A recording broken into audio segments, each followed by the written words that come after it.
शिव तत्व की प्राप्ति का यह मूल केंद्र बिंदु है शिव पुराण। अपने बेटों से, अपनी बेटी से, अपने घर में रहने वाले लोगों से अपने को एक रिश्ता बनाना पड़ता है। परिवार वालों से एक रिश्ता बनाना पड़ता है। ये हमारा बेटा है, ये हमारी बहू है, ये हमारी बेटी है, ये हमारे कुटुंब वाले हैं, ये हमारे परिवार है। शिव महापुराण की कथा कहती है कि परिवार वालों से एक रिश्ता बनाना पड़ता है और परमात्मा से कोई रिश्ता बनाना नहीं पड़ता, वो रिश्ता अपने आप बन जाता है और निभता भी है।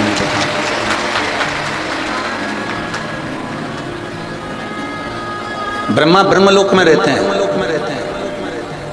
भगवान विष्णु बैकुंठ लोक में रहते हैं।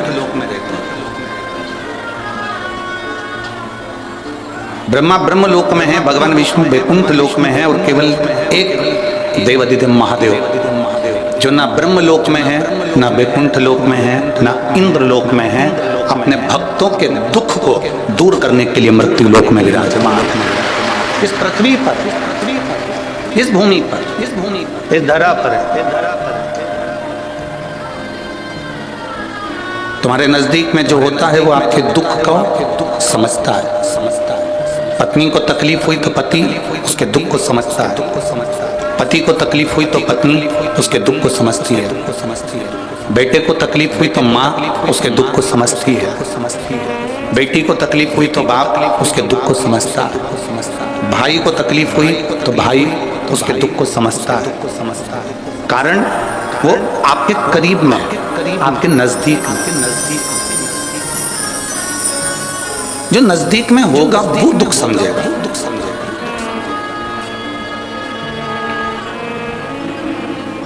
भगवान भोलेनाथ, भगवान शिव हमारे नजदीक में। अगर हमको इतना सा भी दुख आता है और हम एक लोटा जल लेकर महादेव के मंदिर में पहुंच जाते हैं, वो आपके जल की दशा को देखकर पहचान जाता है कि इसको दुख क्या है।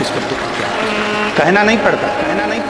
द्वारिकाधीश जी के सामने, भगवान द्वारिकानाथ के सामने सुदामा जी गए तो सुदामा जी ने नहीं कहा कि मैं भूखा रह रहा हूं, मेरा परिवार भूखा है, मेरे बच्चे भूखे हैं, मेरा कुटुंब, मेरा परिवार, मेरा घर के बच्चे मेरे भूखे हैं। ये सुदामा जी ने कृष्ण भगवान के सामने नहीं कहा।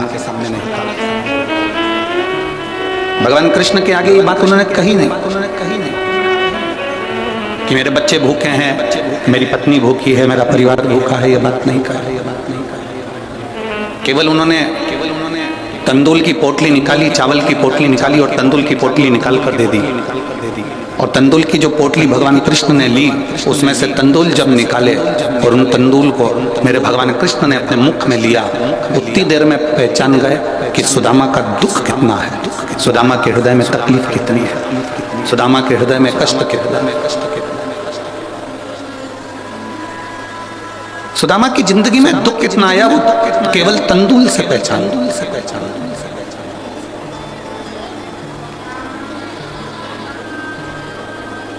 आपको जाकर देवाधिदेव महादेव के सामने ये नहीं कहना है कि मेरा दुख कितना है।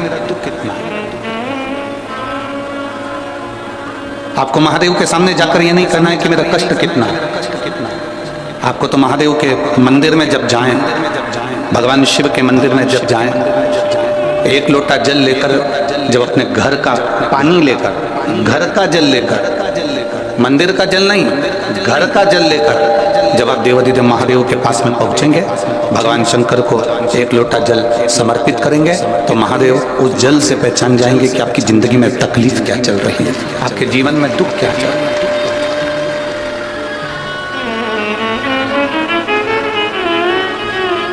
पति को बार बार कहना पड़े कि मेरे सिर में दर्द हो रहा है, मेरे सिर में दर्द हो रहा है, मेरे सिर में दर्द हो रहा है, और पत्नी फिर दवाई दे या बाम की शीशी ला कर दे, वो एक अलग बात है। पति के सिर में दर्द हो, पति का चेहरा बता दे कि इसको क्या तकलीफ है, और पत्नी तुरंत दौड़कर पानी का गिलास लेकर आए या दवाई का बॉक्स, मेडिकल बॉक्स लेकर आए और अपने पति को पूछे कि लाओ मैं आपको कुछ दवाई दे दूं, आपका चेहरा अच्छा नहीं लग रहा है, आपका स्वरूप अच्छा नहीं लग रहा है, आज आपके चेहरे पर रौनक नहीं है। मुझे लगता है आज आपको कोई कष्ट है, आप कोई टेंशन में हो, डिप्रेशन में हो, आपका चेहरा बोल रहा है कि आपको कोई तकलीफ है। लाओ मैं तुम्हें कुछ दवाई दे दूं, कुछ गोली दे दूं, ग्लूकोज दे दूं, पानी दे दूं, कुछ नींबू पानी मंगा दूं, नारियल पानी बुलवा दूं। पति को कहना ना पड़े कि मेरे को ये तकलीफ है और पत्नी मेडिकल का बॉक्स लेकर आ जाए और आपका चेहरा देखकर पहचान जाए कि आप तकलीफ में हो, तो समझ लेना कि पति और पत्नी का संबंध बड़ा प्रबल संबंध है। वो जान गई कि चेहरे से कि मुझे तकलीफ क्या है। उसी तरह महादेव के मंदिर में आप जब एक लोटा जल लेकर शिव के मंदिर में बस केवल उसके दरवाजे पर पहुंचो और मंदिर में जब आप एक लोटा जल चढ़ाओ, आपके हाथ के जल चढ़ते से महादेव पहचान जाए कि इसको तकलीफ क्या है, तो समझ लेना तुम्हारी भक्ति प्रबल हो, तुम्हारा विश्वास दृढ़ हो गया, तुम्हारा भरोसा पक्का। एक भरोसा भी तो पक्का होना चाहिए। गुरु नानक देव जी के दो पुत्र, 4-5 शिष्य। ऐसा नहीं कि गुरु नानक देव जी के लिए सब ठीक नहीं थे, सब श्रेष्ठ थे। गुरु नानक देव जी ने तो हर पंक्ति में यह बात कही है कि सब में रब को देखो, साइयां सब में समाया। पर कोई कोई ऐसा होता है जो अपने गुरु के लिए, अपने परमात्मा के लिए, अपनों के लिए अपने प्राण तक निछावर करना जानता है। कोई कोई होता है, सब नहीं। पड़ोसी तुम्हारे बन सकते हैं, कॉलोनी में रहने वाले तुम्हारे बन सकते हैं, दूर रहने वाले तुम्हारे बन सकते हैं। दूसरों को अपना बनाना सरल है, पर अपनों को अपना बनाना दुनिया का सबसे कठिन काम है। आप दूसरे को अपना बना सकते हो, दूसरे को अपना बना लोगे, वो सरल है, पर जो अपने हैं उनको अपना बनाकर रखना ये दुनिया का सबसे कठिन काम।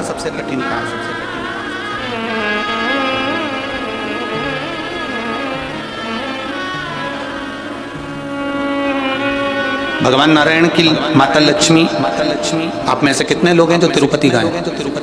हाथ उठाओ जरा, गए हो? रखो। आप में से कितने लोग हैं जो द्वारका जी गए? ठीक है, रखिए। आप में से कितने लोग हैं जो कभी पंढरपुर गए हो? कभी गए हो? रखिए।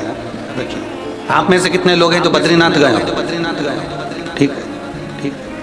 बद्रीनाथ के मंदिर में, बद्रीनाथ जी के पास में लक्ष्मी जी बैठी हैं क्या? अरे बोलो तो जम के। नहीं।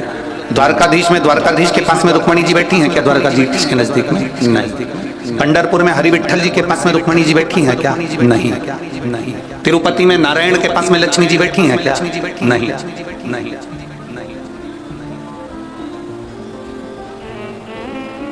केवल एक देवादिदेव महादेव ऐसे हैं जिनकी धर्म पत्नी उनके साथ नजदीक में सदा विराजमान है।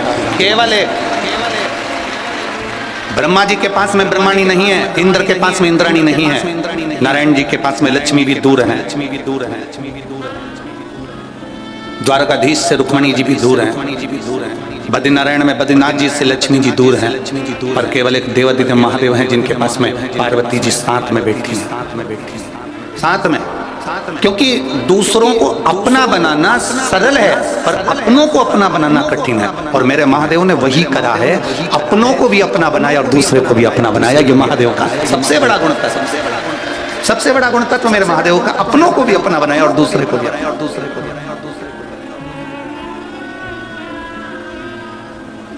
एक बार गुरु नानक देव जी जा रहे थे, उनके सारे शिष्य उनके साथ, उनके पुत्र उनके साथ में थे।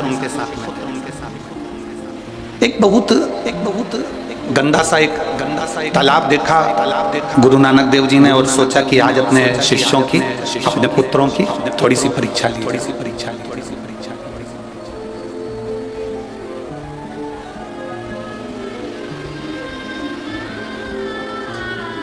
उनके पास में कटोरा था, पात्र था। उस कटोरे को गुरु नानक देव जी ने उस गंदे तालाब में फेंक दिया। बैठ गए। सब आए। सारे शिष्यों से कहा कि मेरा कटोरा इस गंदे नाले, इस गंदे तालाब में गिर गया है, कोई निकाल के ला दे, कोई निकाल के ला दे। पुत्रों ने भी मना कर दिया, चले गए, शिष्य भी चले जा रहे हैं। केवल एक गुरु नानक देव जी का एक शिष्य लहना ऐसा था, उस लहना ने जब देखा और गुरु नानक देव जी ने कहा कि गुरुदेव आप बैठे हो? हाँ। क्यों? मेरा कटोरा इस गंदे तालाब में गिर गया। अभी कोई निकल कर नहीं गए क्या? सब गए, मेरे बेटे भी निकल कर गए, मेरे शिष्य भी निकल कर गए, पर कोई गंदे तालाब में कूदने को तैयार। लहना ने कहा गुरुदेव आपको कटोरा चाहिए?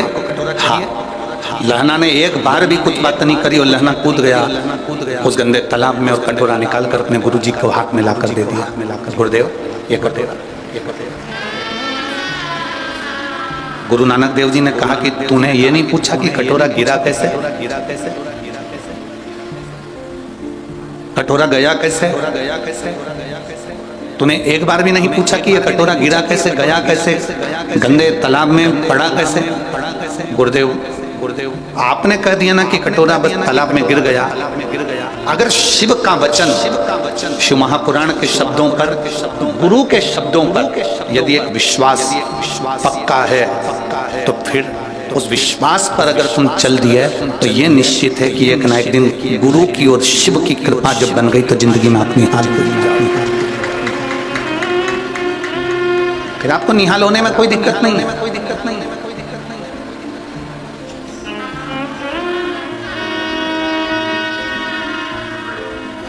जिसने शंकर भगवान पर भरोसा करा है, जिसने शिव जी पर विश्वास करा, एक लोटे जल पर विश्वास करा, उसका हाथ मेरे देवाधिदेव महादेव ने पकड़ दिया,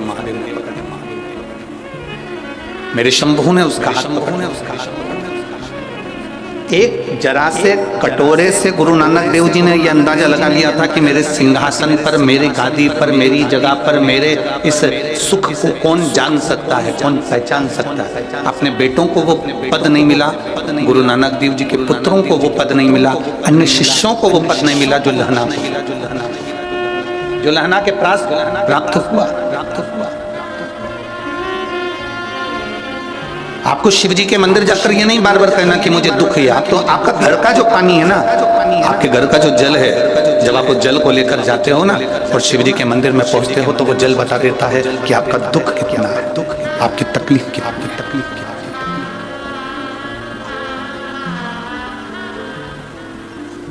आरओ लगाने वाले को आप एक बार अपने घर पर बुलाना।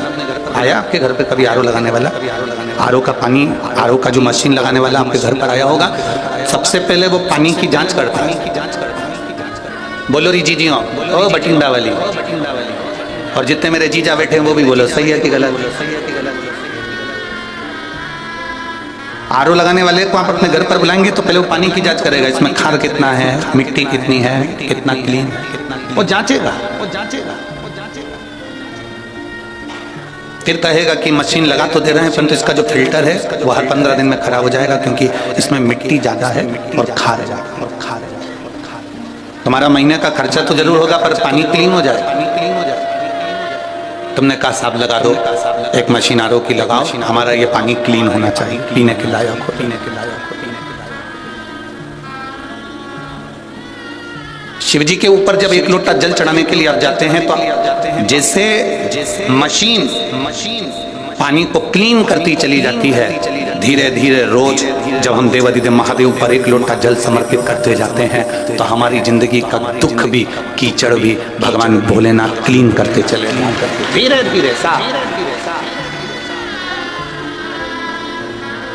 और मैंने तेरे ही भरोसे बाबा, तेरे ही भरोसे हवा बिच उड़ती जावांगी, बाबा डोर कटी जावांगी, भोले मैं तेरी पतंग, शंभो मैं तेरी पतंग, हवा बिच उड़ती जावांगी, बाबा डोर हतो छड़ी कटी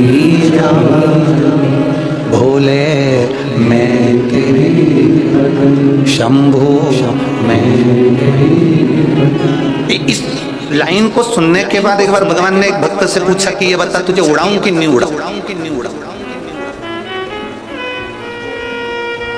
भक्त ने भगवान से पूछा मैं उड़ूंगा, कोई दिक्कत तो नहीं है, कोई दिक्कत तो नहीं है। भगवान कहते हैं डोरी मेरे हाथ में है, उड़ाऊंगा, बहुत ऊपर पहुंचेगा, बहुत ऊपर पहुंचेगा।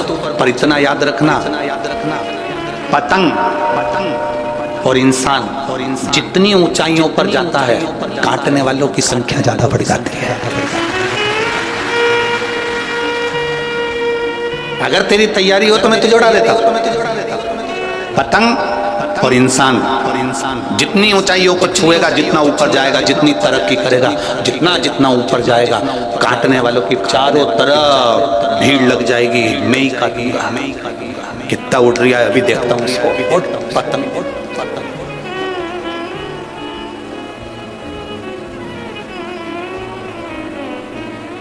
हमारे हिंदू धर्म में, हमारे सनातन धर्म में तो एक दिन दे दिया काटने के लिए, मकर संक्रांति का दिन कि पतंग उड़े तुम काटो, मना नहीं है, बिल्कुल मना नहीं है। एक दिन दिया है मकर संक्रांति का कि पतंग उड़ रही है तुम काटो, मना नहीं है, पर रोज मत काटो। पर आज का व्यक्ति मकर संक्रांति पर कम पतंग काटता है और किसी का घर में कोई आगे बढ़ रहा है, किसी का कहीं संबंध हो रहा है, रिश्ता जुड़ रहा है, संबंध हो रहा है, लोग उसे काटने में लग जाते हैं कि कैसे भी काटना समाप्त किया। साल में एक दिन काटोगे ना चल जाएगा, पर रोज रोज मत काटो। किसी का संबंध हो रहा है, किसी के बेटे की शादी हो रही है, किसी बेटी का संबंध हो रहा है, कोई आगे बढ़ रहा है, कोई सीए कर रहा है, कोई एमबीए कर रहा है, कोई इंजीनियर बन रहा है, कोई डॉक्टर बन रहा है, कोई कलेक्टर बन रहा है, किसी का फाइल आगे बढ़ गई है, कोई आगे की ओर बढ़ता चले जा रहा है। हमें टेंशन नहीं लेना। अच्छा बाबा की कृपा हो, खूब आगे बढ़ जाओ, खूब आगे बढ़ जाओ। एक पत्र आया है,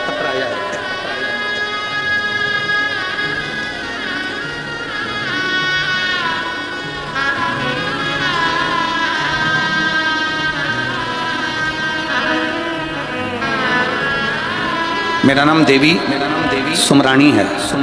मैं हनुमानगढ़ की रहने वाली। कहीं बैठी हो तो हाथ हिला सकती हूँ। आप ही हैं? दोनों हाथ हिला दो। श्री शिवाय नमस्तुभ्यं। मेरा नाम देवी सुमरानी है, मैं हनुमानगढ़ की रहने वाली हूँ। 30 वर्ष से मैं माइग्रेन की तकलीफ को भोग रही थी। ऐसा कोई डॉक्टर नहीं जिसको मैंने जांच ना करा। थोड़ी दिन दवाई लो फिर वैसा कि वैसा ही हो जाता। आखिरी में मेरे परिवार वालों ने भी आस छोड़ दी थी और कह दिया था अब कब तक दिखा, बोल रहे हो। शिव जी पे चढ़ा हुआ एक लोटा जल और शंकर जी पे चढ़ी हुई एक बेलपत्र, ये वो औषधि है जो दुनिया का सबसे बड़ा काम कर देती है। और मेरे बाबा ने मेरे साथ वही करा। मैंने एक लोटा जल चढ़ाना प्रारंभ करा। जो बीमारी मेरी 30 साल से नहीं गई, एक लोटा जल, उस जल का आचमन करना, बेलपत्र शिव जी को समर्पित कर उस औषधि को पाना। आज मैं बाबा की कृपा से 30 वर्ष के बाद माइग्रेन की बीमारी से ठीक हुई हूँ। मैं बाबा को यहाँ प्रणाम करने के लिए एक बार दोनों हाथ हिला दो। हर हर महादेव। शिव तत्व इसी को कहते हैं, इसी को कहते हैं। बैठिए बहन, थोड़ा सा फाइल मोटी हो सकती है, थोड़ा सा दुख बड़ा हो सकता है, पर कटेगा जरूर, संकट मिटेगा। आप अगर बहुत विश्वास के साथ में, हम तो कहेंगे पंजाब वालों के भाग्य खुल गए जो 2024 की पहली कथाएं हैं। भाग्य खुल गए। कई भटिंडा पंजाब की भी माताएं सोच रही होगी कथा में जाऊंगी पर भीड़ बहुत है। भीड़ रहती है तो टॉकीज जाते हो कि नहीं जाते? थिएटर जाते हो, भीड़ होती है तो मॉल में भी जाते हो कि नहीं जाते हो? भीड़ होती है। कभी कभी शादी का सीजन होता है तो पार्लर में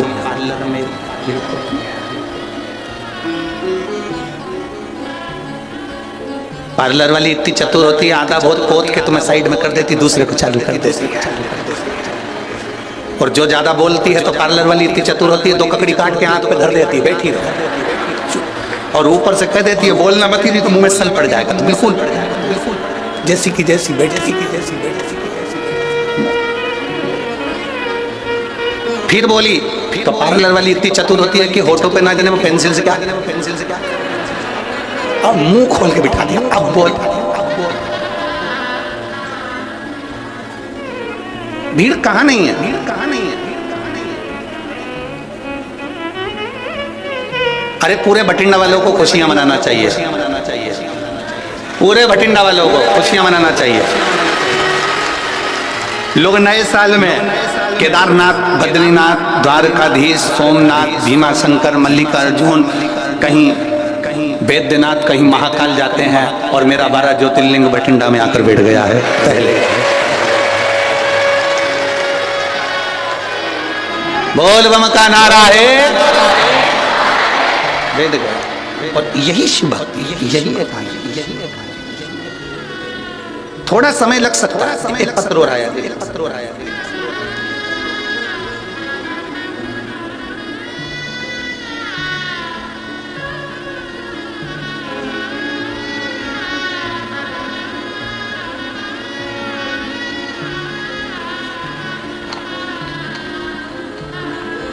मेरा नाम पूनम रानी, मैं गाँव भूलन, सही है, पंजाब की रहने वाली है।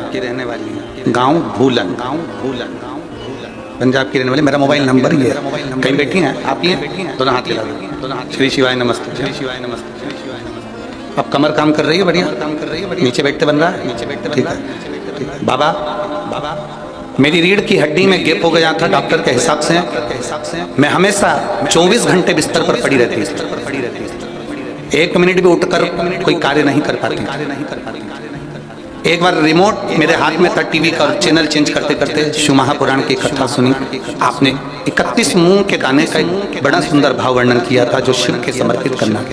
एक बेलपत्री को खाना था। बस शिव जी के मंदिर में मेरे परिवार वालों से कहकर 1 लोटा जल पहुंचा देती।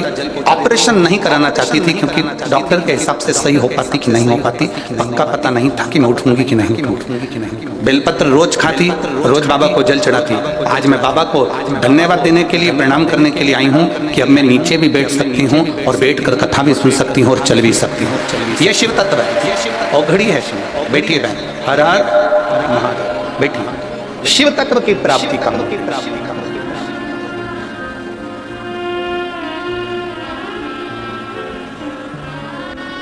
आप जितने विश्वास से सुनोगे, जिस आस से सुनोगे, मेरा बाबा तुम्हारे करीब में, तुम्हारे करीब। और खाली ना जाता कोई, जिसको आता है वो अच्छे आवाज में हमारे तक आवाज पहुंचे बड़े भाव से। खाली ना दर से तुम्हारे खाली ना जाता दर से तुम्हारे, मैं भी खड़ी हूँ नन्हे अपने हृदय लगा लो, गिरा जा रहा उठा लो, भोले अपने दर अब तो ना टालो, गिरी जा रही उठा लो। ये शिव की कथा है, ये शंकर का उदाहरण, ये शंकर की करुणा है, ये शंकर की उदाहरण। दूसरे को अपना बनाना सरल है पर अपनों को भी अपना बनाना कठिन है। बहुत बढ़ोगे ऊंचाइयों पर पतंग जाएगी तो काटने वालों की संख्या पर हमें नहीं घबराना। आप ऊंचाइयों पर जा रहे हैं, अपनी मेहनत के बल पर जा रहे हैं, अपनी मेहनत के बल पर चल रहे हैं।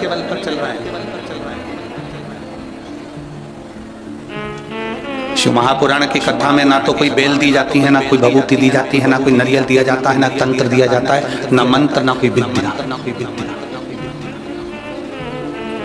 शिव महापुराण की कथा में ना कोई ढोंग होता है, ना कोई प्रपंच होता है। शिव महापुराण की कथा में तो केवल एक विश्वास होता है कि हम शंकर के मंदिर तक जाएं, बाबा पर 1 लोटा जल चढ़ाएं और तुम इस भरोसे पर मत रहना कि सियोर वाला महाराज तुम्हारे दुख को मिटाने के लिए आएगा।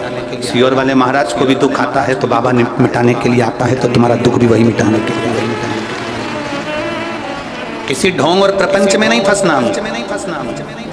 अब केवल एक शंकर का दरवाजा ऐसा दरवाजा है, शिव का द्वार एक ऐसा द्वार है, जाना तो ढोंग है ना प्रपंच है। वहां कोई ढोंग प्रपंच नहीं है, केवल एक काम है तुम्हारा, एक लोटा जल और एक बेलपत्र। बेलपत्र भी तुम्हारे पास होए तो चढ़ाओ, नहीं हो तो मंदिर की बेलपत्र उठाकर धोकर वापिस मंदिर में चढ़ा दो, मेरा शंकर स्वीकार कर लेगा। उसको दिखावे से मतलब, उसको बिल्कुल दिखावा नहीं चाहिए। माता जी के मंदिर जाओगे, एक चुनरी चढ़ाना पड़ेगी, चूड़ी चढ़ाना पड़ेगी, सुहाग सामग्री चढ़ाना पड़ेगा, हलवा पूड़ी का भोग लगाना पड़ेगा। भगवान नारायण के मंदिर में जाओगे, ठाकुर जी के मंदिर में जाओगे तो लड्डू का भोग लगाना पड़ेगा, पेड़े का भोग लगाना पड़ेगा, 56 भोग लगाना पड़ेगा।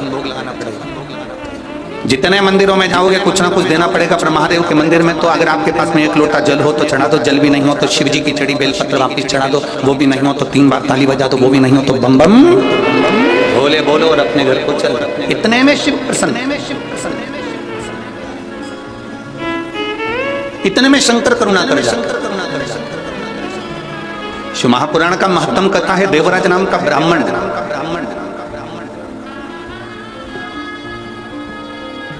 चोरी का धन है उसके पास, चोरी की संपदा है उसके पास।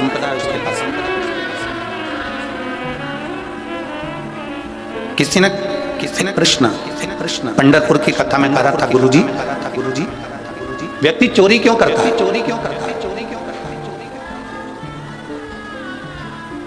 कोई आपसे पूछे, कोई आपके सामने ये प्रश्न रख दे कि व्यक्ति चोरी क्यों करता है, तो आप क्या उत्तर है? उसका एक उत्तर है, व्यक्ति चोरी क्यों करता है? शिव महापुराण में देवराज की कथा को सुनना और बिंदुक की कथा को सुनना।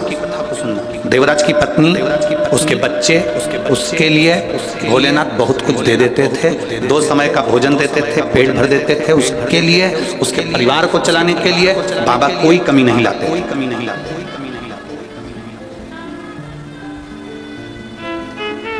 तुम्हारी भले 10,000 रुपए महीने की नौकरी है, तुम्हारी पत्नी वो मिलेगी जो 10,000 रुपए महीने की नौकरी को भी एडजस्ट कर ले। तुम्हारे बच्चे ऐसे होंगे जो 10,000 रुपए महीने से जो तुम कमाई कर लेकर आ रहे हो उसमें एडजस्ट हो जाएंगे। भगवान बनाता ही ऐसा कि उतने में तुमको संतुष्ट कर रखता। पर जब तुम गलत मार्ग पर जाने लगते हो, किसी गलत स्त्री के संग में आ गए, किसी गलत नारी के संग में आ गए, मदिरा पीने वाले के संग में आ गए, जुआ खेलने वाले के संग में आ गए, व्यसन में डूबने वाले के संग में आ जाते हो, तो फिर भगवान का दिया हुआ वो 10,000 रुपए महीने की नौकरी तुम्हें कम लगने लगती हो। तुम कहीं ना कहीं से पैसा बहुत कमाना चाहते हो। जब तुम अपने लिए कमाते हो तो 10,000 में पूर्ति हो जाती है, पर तुम जब गलत व्यक्ति का संग पकड़कर गलत तरह से गलत लोगों के लिए कमाना चालू करते हो तब तुम्हें चोरी करना पड़ती है। जब तक तुम चोरी नहीं कर पाते, जब तक तुम्हारा परिवार चल रहा है, संतुष्टिपूर्ण है, तो तुम्हें चोरी की जरूरत, तुम्हें चोरी की जरूरत नहीं है। देवराज बहुत अच्छा था, उसकी पत्नी अच्छी थी, उसके बच्चे अच्छे थे, पर देवराज एक वेश्या के संग में पड़ गया, एक गलत स्त्री का संग पड़ गया देवराज पर। वो गलत स्त्री का संग ऐसा पड़ गया कि उस स्त्री ने कह दिया कि मुझे जो रानी के गले में हार पड़ा हुआ वो हार मुझे चाहिए।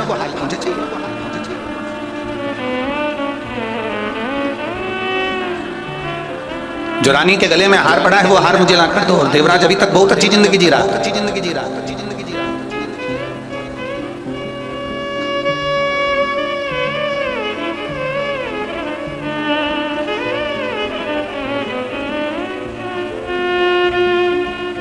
वैसे व्यक्ति कम मरता है, पर जब व्यक्ति फैशन में थोड़ा सा पड़ने लगता है तो जल्द ही मरता है। कहीं ना कहीं ऐसे चुंगल में फंस जाता है कि वो फिर निकल नहीं पाता।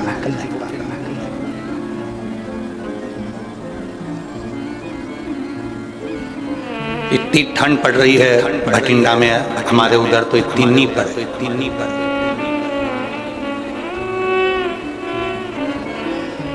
इतनी ठंड, सब कम्बल और शाल और सब ओढ़ ओढ़ के बैठे हैं, ओढ़ना भी चाहिए, ओढ़ना भी चाहिए। अब इतनी ठंड में अगर भटिंडा में कोई शादी हो तो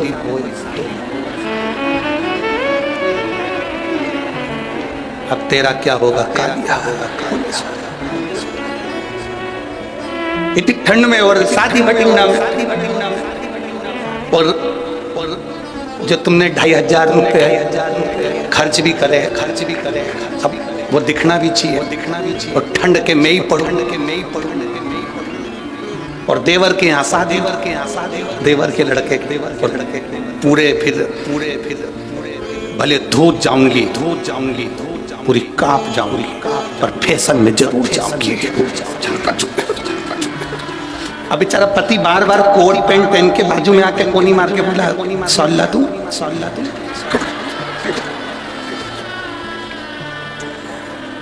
साल भी लेके चलिए, पर वो यूं नहीं है,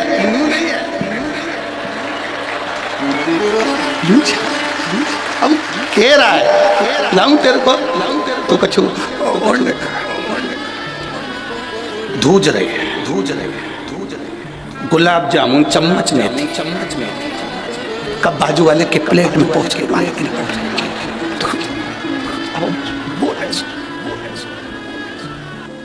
देवराज अपनी पत्नी और बच्चों के लिए कमाता, वो उस तक तो कोई तकलीफ नहीं, खूब आ रहा, बाबा खूब दे रहा, पर एक वेश्या का संग मिल गया देवराज, और उस वेश्या ने कह दिया कि जो रानी के गले में हार पड़ा है वो हार मुझे चाहिए, वो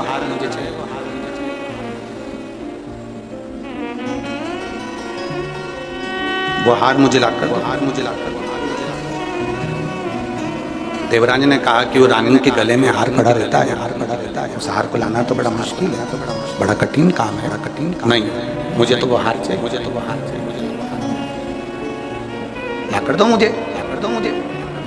देवराज रानी का नियम था रात्रि के समय पर गले का हार निकालकर सोती। हमने पहले भी कथा में कहा, फिर कह रहे हैं,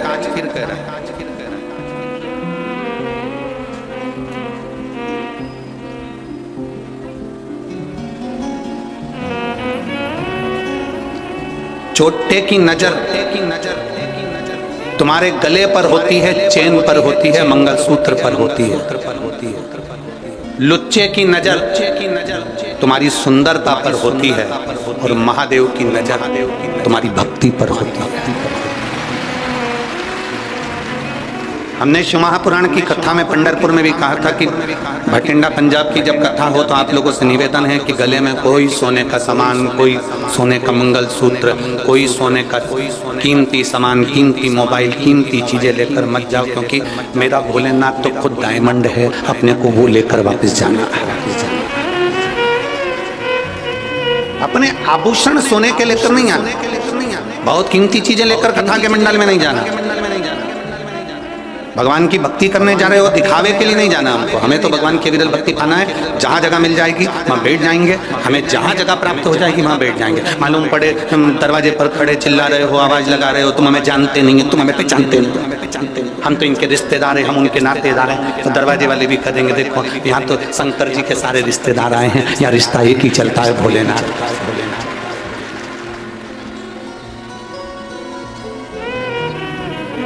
2 बजे कथा चालू होती है, 5 बजे विराम होती है। 5 बजे तक कथा सुनो, अपने स्थान पर बैठो। आखिरी में जब 5 बजे कथा पूरी हो, कर्पूर गौरम हो, तब उस भूमि को नमन कर कर उसकी रज अपने मस्तक लगाकर घर जाना। 7 दिन की कथा तो भटिंडा में हो जाएगी, पर यह विश्वास है कि इतने जो पत्र आप लोग भेज रहे हो, 3 महीने के अंदर तुम्हारा भी एक पत्र इस व्यासपीठ पर जरूर आएगा, ये पक्का।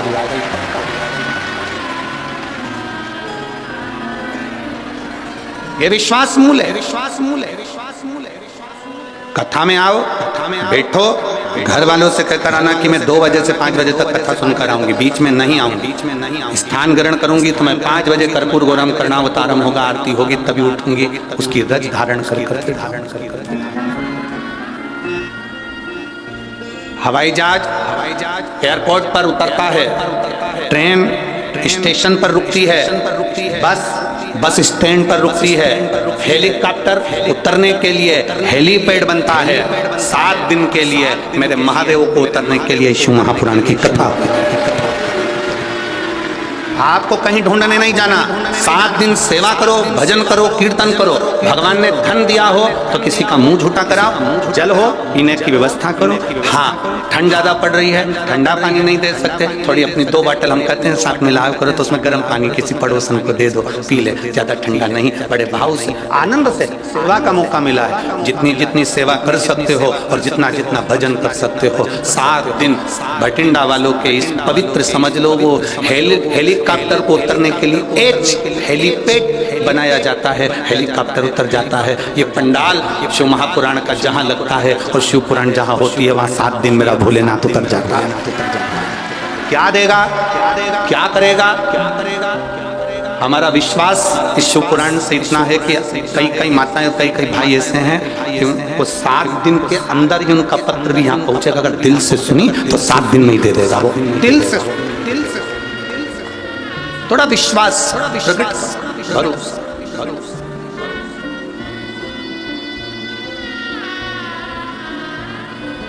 आप जितना विश्वास करें उतनी शिव से प्राप्ति। श्री शिवाय नमस्ते। तुम्हारा भरोसा दृढ़।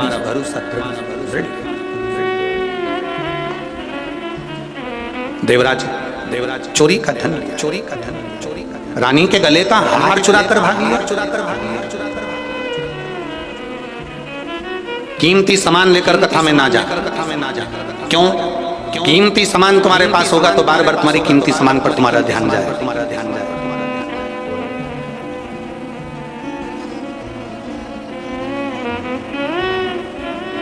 कीमती सामान की ओर तुम्हारा ध्यान ना जाए, इसलिए अपने घर छोड़कर। यहाँ एक कीमती है शिव महापुराण की कथा। 7 दिन सुनो और 7 दिन की शिव पुराण की कथा है। भागवत 7 दिन की होती है, शिव पुराण 7 दिन की होती है। विवाह होते हैं तो फेरे भी 7 लगते हैं। गोवर्धन पर्वत भी 7 कोस का है। हमारा जन्म, आपका जन्म सब 7 दिन में हुआ है। कोई रविवार को पैदा हुआ, कोई सोमवार को, कोई मंगल, कोई बुध, गुरु, शुक्र, शनि। इन्हीं 7 दिन में लोग पैदा होते हैं, इन्हीं 7 दिन में लोग चले। जिंदगी के केवल 7 दिन है। रविवार को जन्म हुआ, सोमवार को बड़े हुए, मंगलवार को ब्याह हुआ, बुधवार को बच्चे हुए, गुरुवार को बीमार पड़े, शुक्रवार को हॉस्पिटल गए, शनिवार को सीताराम। 7 दिन पूरे कंप्लीट। एक्स्ट्रा दिन मिला ही नहीं, किसी को नहीं मिलता।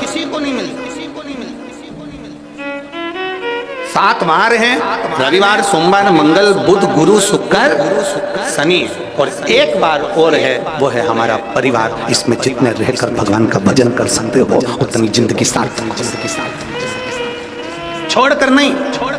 कोई महाराज भटिंडा में आकर कह दे तुम अपना घर छोड़ दो, बिल्कुल मत छोड़ना। मना कर देना, सियोर वाला महाराज मना कर, नहीं छोड़ो। कोई तुमसे कह दे कि दिन भर भूखे रहो, बिल्कुल मत रहो। 4 टाइम खूब डपट के खाओ।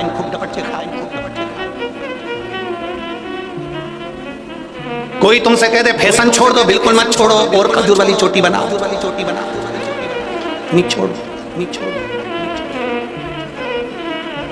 कुछ मत छोड़ो।